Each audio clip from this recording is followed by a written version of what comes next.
الله تعالى لا يتعجل، يقول إنهم يرونه بعيدا ونراه قريبا، ولكن الله تعالى عندما أنا أفعل الذنب وأنت تفعل الذنب يعطيك مهلة، يعطيك أياما ربما تتوب، ويبعث إليك بالدروس في كل يوم لكي تعتبر ولكي تتعظ ولكي تتوقف عن هذا الذنب وعن تلك المعاصي.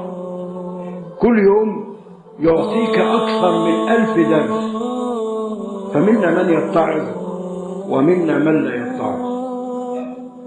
عندما ترى ميتا يمر عليك أو تسمع به هذا درس لك، هذا معناه استعد، دورك قادم. عندما تصاب بمرض ثم يشفيك الله تعالى منه يقول لك استعد، هناك مرض لا شفاء بعده الموت. عندما كل لحظة الله تعالى يرسل إليك درسا وعبرة لكي تعود إليه.